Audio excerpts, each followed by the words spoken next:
Pernahkah kamu bertanya, bagaimana sebuah perusahaan yang dimulai dari sabun kecil bisa jadi raksasa global di 190 negara lebih?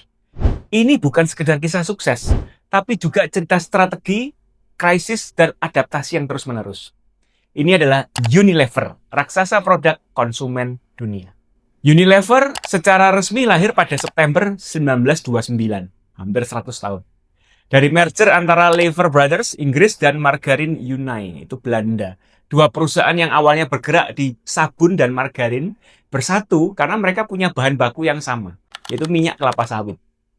Kedua perusahaan ini bergabung menjadi Unilever. Nama merupakan gabungan antara Uni, dan Lever dari Lever Brothers. Uni and Lever, Unilever. Sejak 1930 sampai 1940, Unilever mulai expand ke Afrika, Amerika Latin, hingga ke Amerika Serikat dengan akuisisi seperti Lipton Tea, Birds Eye, dan lain-lain dari produk-produk dari benua yang lain.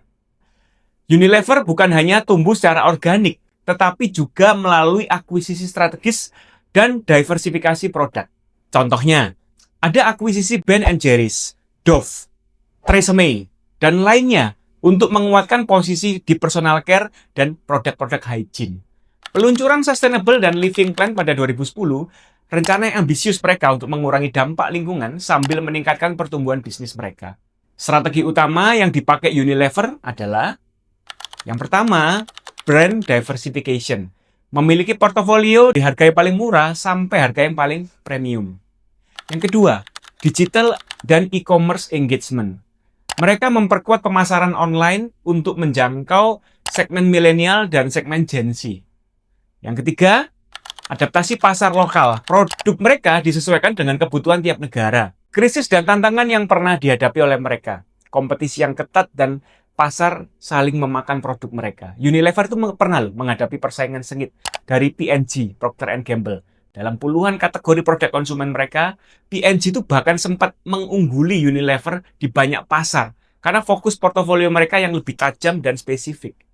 Biaya bahan baku dan profitabilitas. Fluktuasi harga bahan baku seperti palm oil, minyak sawit ya, menyulitkan margin keuntungan Unilever, terutama di divisi makanan. Ini bukan hanya soal bisnis, tapi juga soal nilai dan konflik budaya perusahaan yang berdampak besar terhadap citra brand mereka. Unilever melakukan restrukturisasi besar setelah tahun 2023.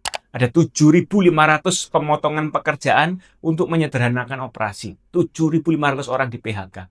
Fokus pada 30 power brands yang menyumbang lebih 70% pendapatan. Perubahan model organisasi dari geografi ya, menjadi kategori led.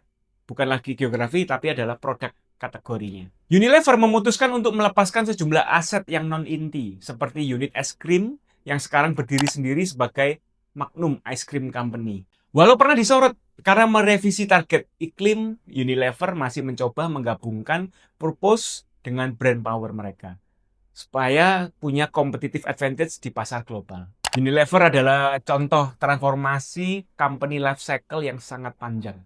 Dari sabun sederhana menjadi raksasa global yang terus beradaptasi. Mereka menghadapi kompetisi tajam, perubahan konsumen, dan konflik budaya internal. Namun, strategi diversifikasi, digitalisasi mereka, serta fokus pada power brand menjadi kunci mereka supaya tetap relevan di pasar dunia. Jangan lupa subscribe, like, comment, and share video ini. Saya DSW, Dr. Sandy Wahyudi, CEO Esensi Marketing Inc., founder komunitas bisnis keluarga Connectpedia. Keep stupid to grow deeper.